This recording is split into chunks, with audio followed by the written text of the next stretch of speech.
I want to talk a little bit about the things we did in the Skyport, and then I know we're a little rushed for time because I don't want to be in the way of you guys getting their lunch. But, excuse me? I will take care of that. Okay. Go ahead and give me the next slide here. You know, the thing we really want to talk about is, did we answer the questions? And the questions, of course, that we talked about last year is, do simulators reduce training times? And the answer is, duh. Of course they do, okay? And do simulators reduce training costs? Well, of course they do. And is there a value in exposing learners to advanced scenarios that you can only do in the simulator? And the answer is, of course we did. And could someone learn to fly VFR maneuvers in the simulator? And the answer is, of course they can.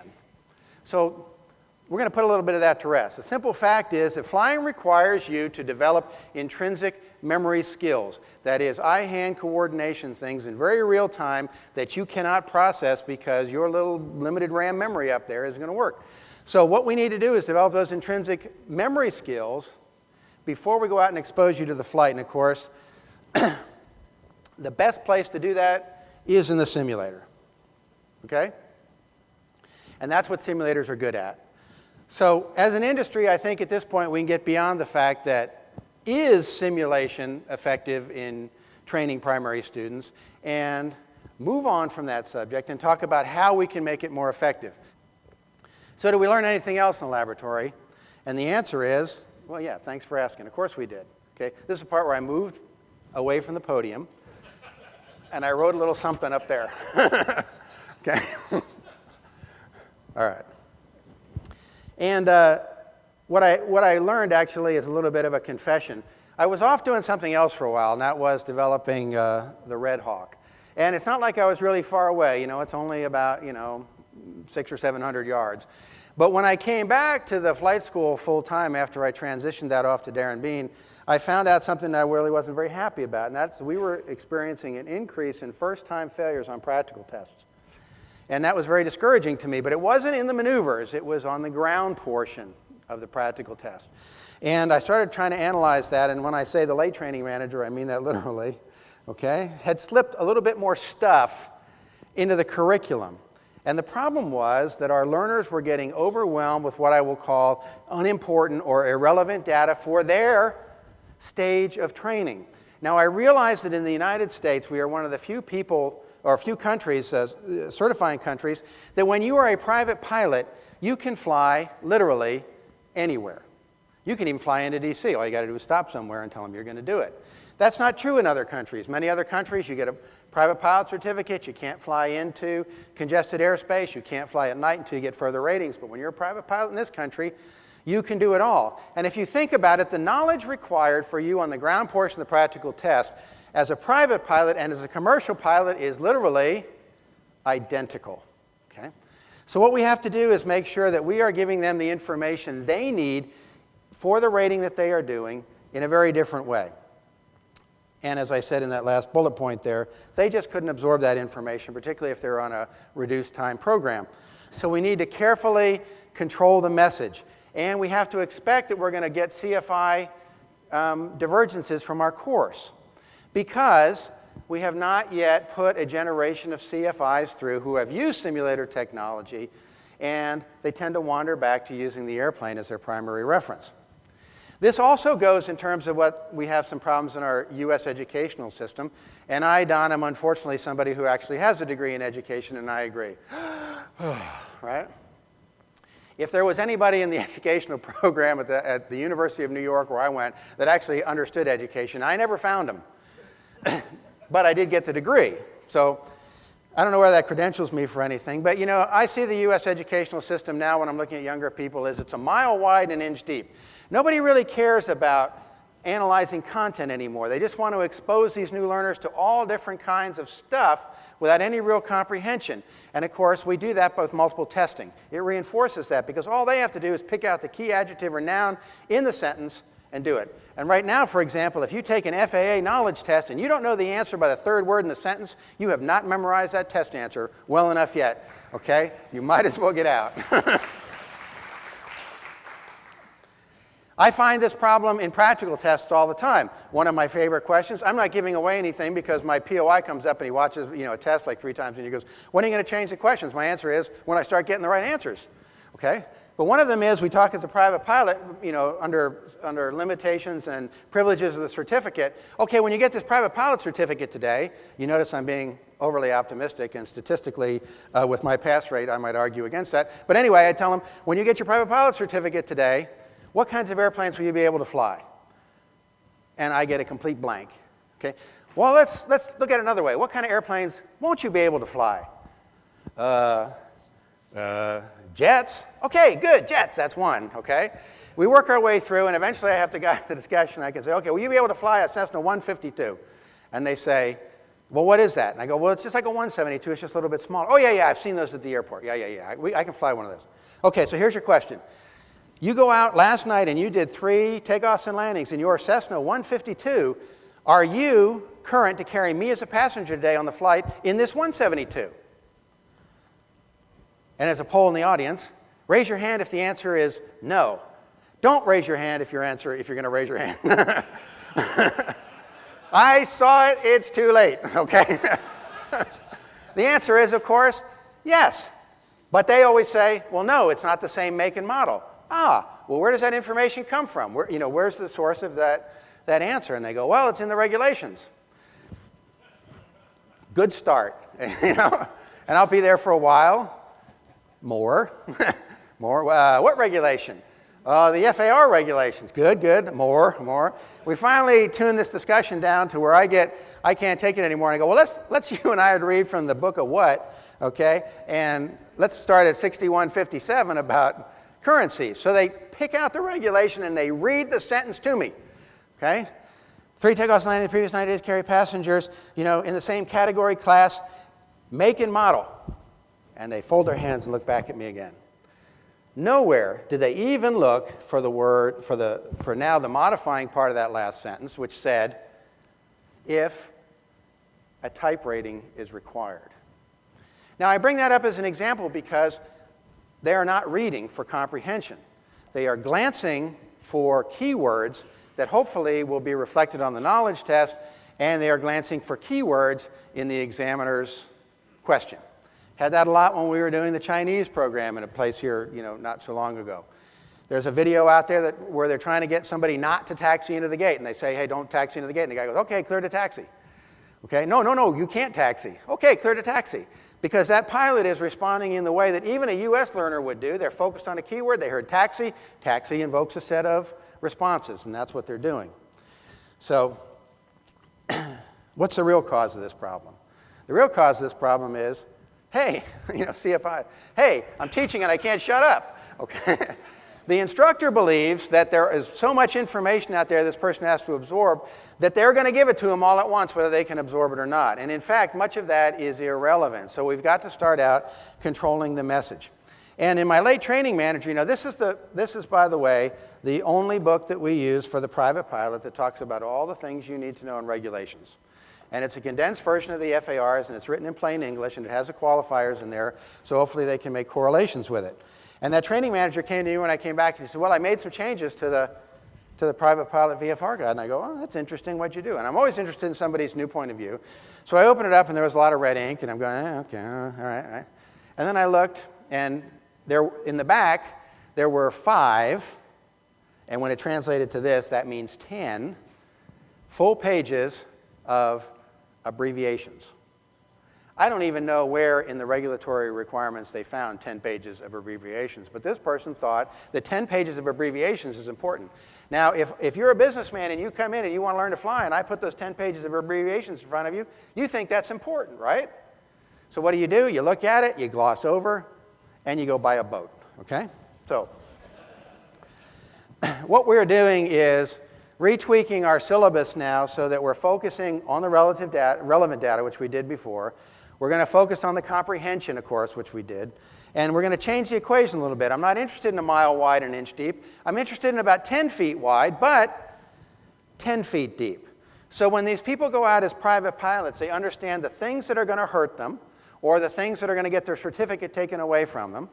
and they understand that in a way that they can correlate those pieces of information to make meaningful decisions in real time in the airplane so that they come back for the next rating and become productive members of the private pilot community. And that's our focus. So along comes the Airman Certification Standards, which Jim mentioned. Now, ACS is coming to a town near you in the near future, and if you roll your eyes, don't, because I'm going to tell you the ACS is really a good thing. And it started out because the FAA asked for industry to come in and say, we understand that the knowledge testing in this country sucks. And that was the exact term from AFS 600. Okay? He said it sucks. How can we make this better? So we started out in a discussion about how to make the knowledge testing better, which bloomed into a way of relooking at the training standard and what we should be focusing on so that the people who are certificated have what they need. And there's a much greater emphasis on relevancy. In fact, as it started out as a goal to eliminate irrelevant test questions, my favorite on the instrument was, there's a device, and I don't even know what it's called. Some of you who are actually real instructors can tell me this, but there's a device that you turn and it changes the magnetic compass. It's a tuning device in the old days before it was done automatically now. It's called something, I don't know. And the question was, if you turn it this way, which way will the compass move? And my answer was, well, if it's the wrong way, I will just turn it back, okay? How many GPS constellations are in the sky? I don't know. I don't have the time to go out, sit in my lawn chair and count them. Okay? If I did, I'm going to see the bird. You and me, Colorado. We'll count GPS constellations in the sky. Okay? And surprisingly, the FAA is entirely behind us. So it's putting the practical back into the practical test standards. In fact, to tell it short, what ACS means is if it is not relevant to a task in the practical test standards, now called the ACS standards, you can't write a written test about it and you can't talk about it, because it's important that we really understand in depth all the other stuff that's in that document. And that's happening right now. The private pilot is being beta tested in Florida, and you can talk to Eric. Eric, raise your hand if you would. You can talk to Eric. He's managing that program. It's down in the Orlando FSDO. We're well within our way to the private. We're starting instrument sometime in spring, and as it all goes through in cycles, in about 2 years, I think we're going to be there.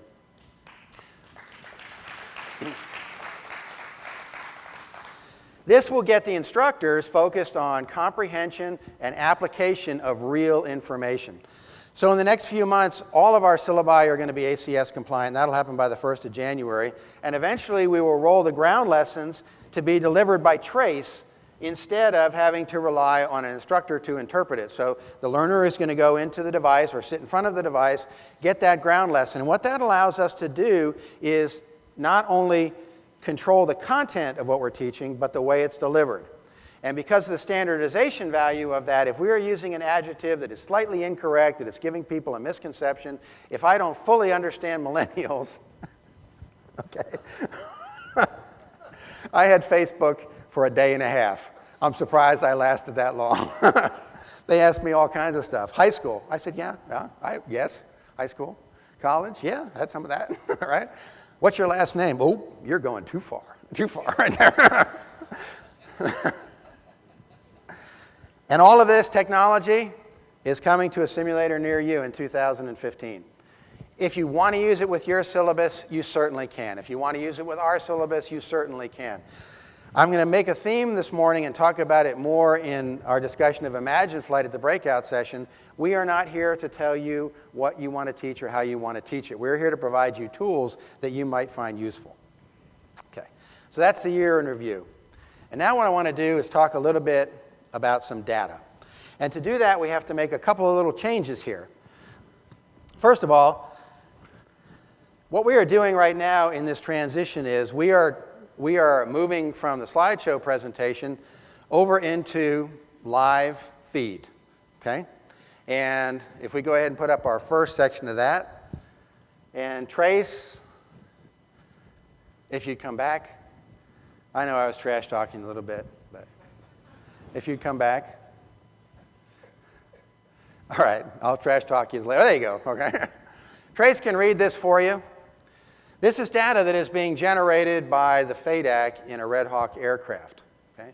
Did you get a load of the woman in the red dress? Or is that too obscure a reference for this crowd? You had to be halfway millennial to ever watch that movie? All right, sorry guys. All right. All right, good, thanks. Finally, one person. Jeez. Okay, Trace, would you open the doors for us, please? All right, they're taxiing up a Red Hawk right now. It's been running and doing a circuit in the pattern. This represents your instructor and customer coming back to the ramp. Watch the screen. We just pushed a new bunch of data automatically as a download from that last flight. That data is now being captured into what we're going to call the Connected Flight School, which I'm going to talk about a little bit later. How this data is put in is a discussion of what we're going to do and what we're going to get your feedback on later today about what you want to see in that. And if we can jump on back now to the slideshow presentation. Well, let's talk about this first. This is an automatically generated report that is looking at some prop RPMs, target RPMs, example, it's giving you some maintenance data from the flight that just happened.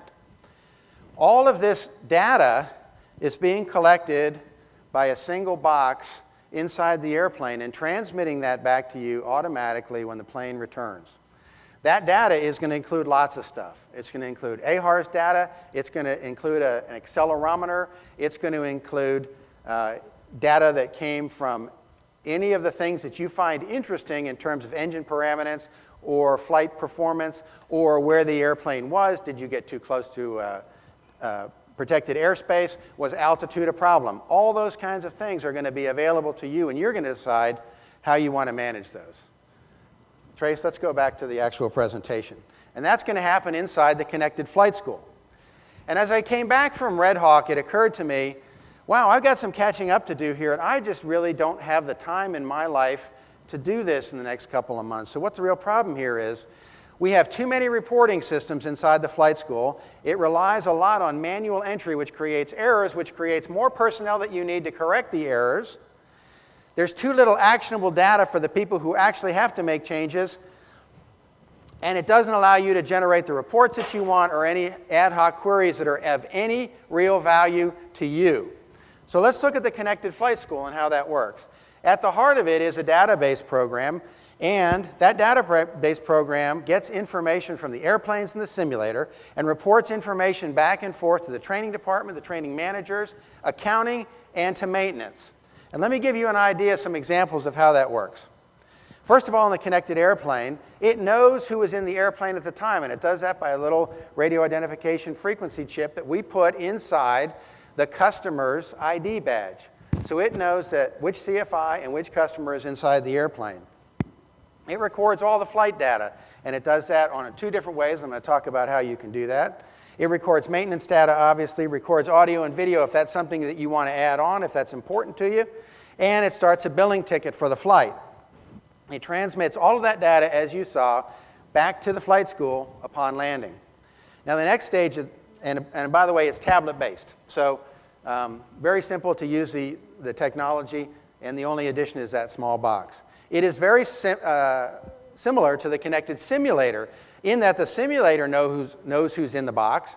It knows what lesson it's doing. For example, if it's a solo lesson, it knows if that customer could perform to the standards of that particular flight, records all of that, and starts a billing ticket, and generates a training record entry for that customer, even if they're solo. Let's look at some of the things that it can also do in terms of the maintenance management. It'll generate maintenance countdowns for you, whether they're going to be calendar-based or they're going to be time-based, to tell you, hey, in this case, the example is 989 Romeo Bravo, which is our Seminole, a G1000 airplane, is 8.2 hours to the 100-hour, or it's 4 days from annual. Who sets those parameters? You do. You decide what's important and how soon you want to get on this stuff. It also is going to generate out-of-parameter events.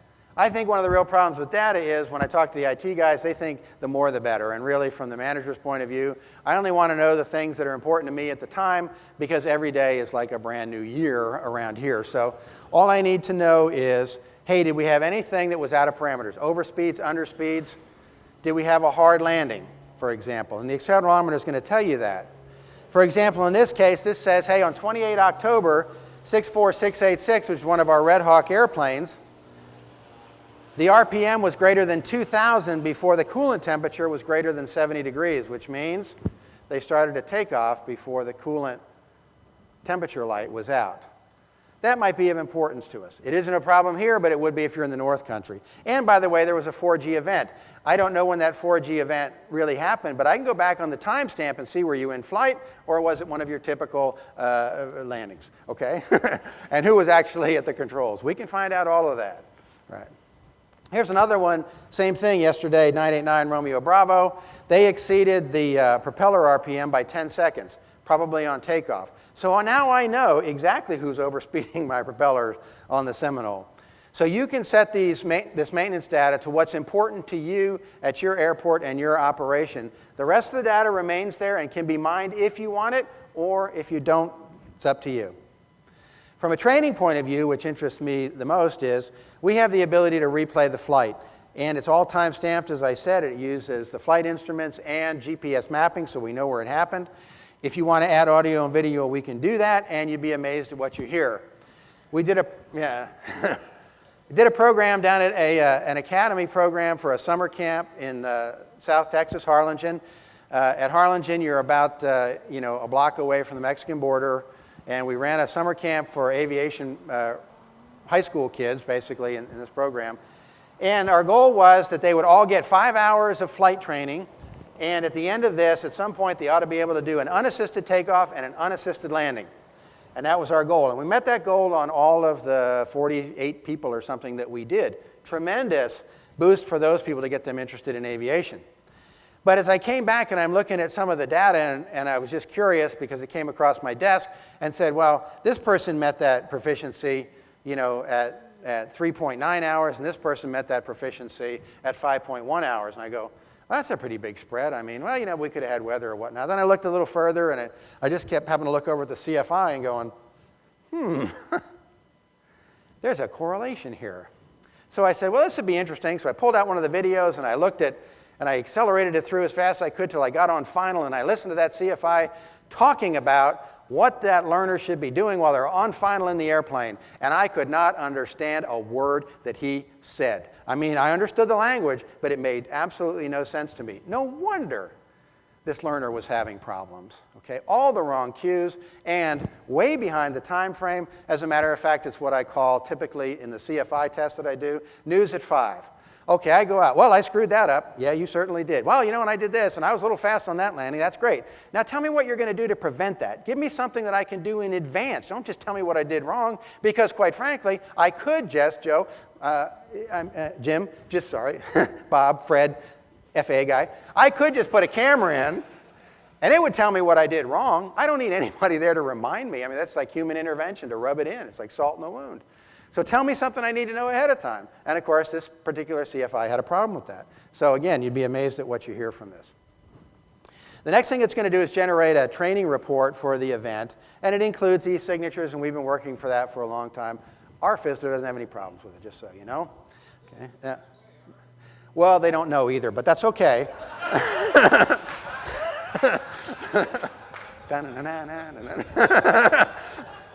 If they had time to do a 141 inspection, which I'm not encouraging them to do.